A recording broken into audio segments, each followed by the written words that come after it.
I've chosen to take a look at the sort of, I suppose, to sort of have a bit of a gendered perspective on the issue of internal security, but to have a particular focus on the issue of family and sexual violence, which is endemic in PNG, and as I said, one of the biggest contributors to insecurity. PNG has long been associated with chronic problems such as low levels of criminality and gang violence, but increasingly there has been a focus on high rates of family and sexual violence in the country. So, as I said, I've chosen to focus on the issue of gender and violence in PNG with good reason. And that is that, you know, a series of studies, but particularly one that I was involved in, which was an armed violence assessment in Southern Highlands and NCD, two parts of the country that are affected by chronic violence and conflict, found that domestic and family violence were the chief contributors to insecurity in both locations. A quarter of all households reported that someone in the household had experienced domestic and family violence.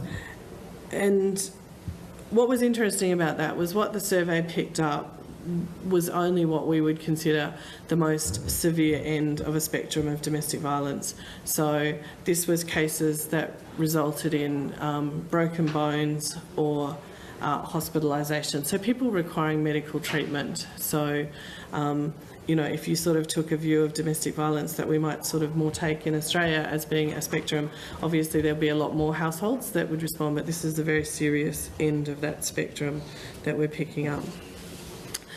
Before proceeding though, I think it's really important to try and offer some historical context to the issue, and that is that to make the point that across Melanesia, colonial reach was limited and uneven. And although PNG was colonised in the 1880s, that colonial reach did not extend into the highlands, which is where half of the population resides, until well after the Second World War and as late as the 1970s in some areas. So particularly in Hela and Southern Highlands, those two provinces that I was talking about, the last districts there were de-restricted in 1973, so which was the year that PNG gained self-government leading up to independence. So for many Papua New Guineans, the pre-colonial past is very, very recent and it forms part of living memory. I think that's really important consideration. So with a population of around 7 million people, PNG is characterised by remarkable cultural and linguistic diversity. There are over 800 languages and cultural traditions vary significantly. Social organisation is also varied, and there's you know, various ways of classifying kinship. But of course, with all this variation, there are still commonalities. So political units tend to be small, kinship-based and highly fragmented. And in the past, they were self-regulating, with payback and compensation used to restore order. For the most part, these political units tended to be acephalous and relatively egalitarian, at least for men. Leadership tends to be achieved, and big man type leadership is common. So big men acquire leadership status and they don't inherit it. And this status is acquired through the management of social relationships and networks of exchange, and particularly through creating indebtedness to other people. In much of PNG, traditional leaders were formally sidelined and ignored when these new systems of government were constituted during the colonial period. But throughout sort of pre-colonial, through the colonial period and into the present, gender remains a major fault line. In the pre-colonial past, and making the point that that's very, very recent in lots of parts of PNG, particularly in the highlands, men and women traditionally operated in separate spheres of existence. Men resided in men's houses, which were centres for male political and ritual authority, with their older sons and male relatives, while women lived in women's houses with their daughters, sisters, young sons, other female relatives and pigs. Before and after marriage, men and women gardened separately. They gardened, harvested, cooked food independently of each other, and women's movements were severely restricted.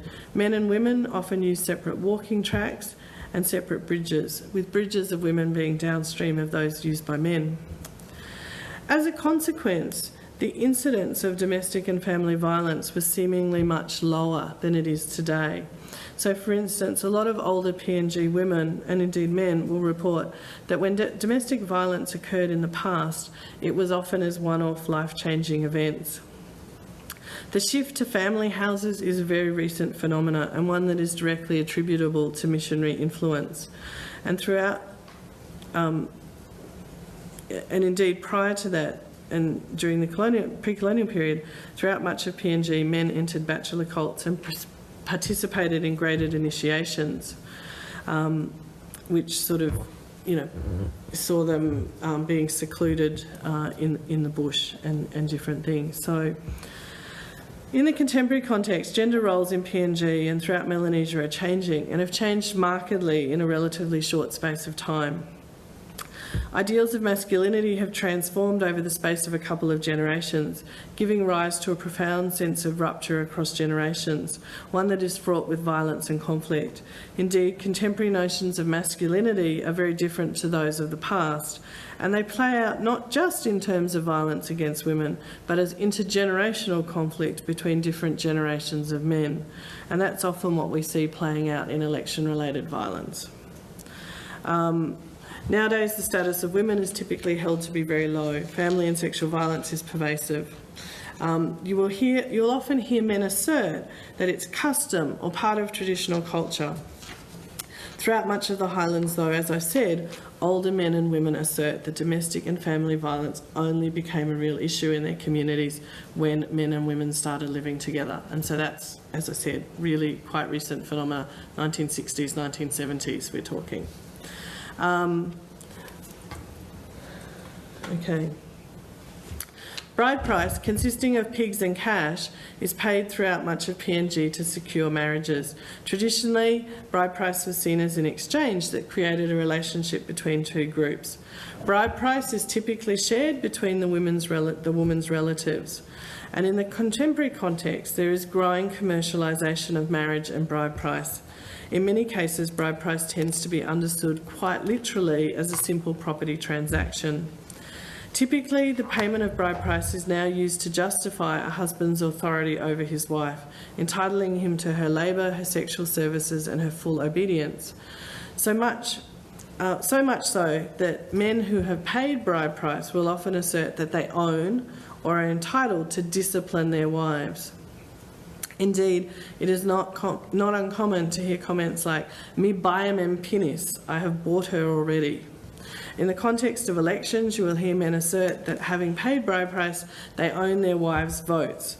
And as such, equal suffrage proves elusive.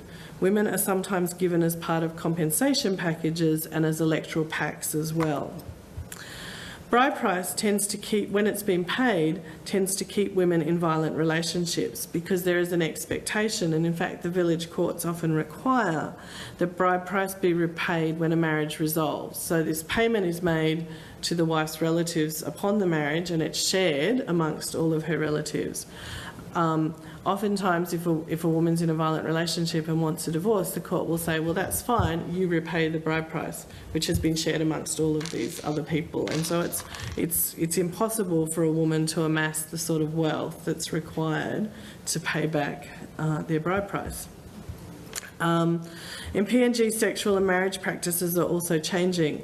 Transactional sex, often at the behest of husbands, fathers and brothers, is evidently on the rise, as are polygamous, often short-lived marriages and unions that are proliferating, especially around resource projects. Men and women alike see these changing sexual and marriage practices as a key source of violence in their community. So when we did focus groups around, looking at, we'd done this work that showed that family and sexual violence was the largest contributor to insecurity. We did focus groups alongside of that, talking to people about, well, what are the causes of this violence? And often it related to these sort of polygamous unions, sort of second wives, third wives. and different things. And again, it's really important to note that whilst, and young men will assert again that this is custom and tradition, that, you know, that culturally within their cultures it's permissible to have more than one wife, and it certainly is, but traditionally and pre-colonially, only men who were real big men and real leaders had multiple wives. And one of the things that, you know, I said earlier was that the way that you acquired status as a big man was through your ability to manage relationships, and I suppose in a political context that meant creating indebtedness, amassing wealth, you know, these large ceremonial exchanges. But to be able to amass that sort of wealth, you often have to have this sort of, the domestic situation needed to be quite secure, and so and to amass that sort of wealth, men often needed, you know, multiple wives, having multiple gardens, etc.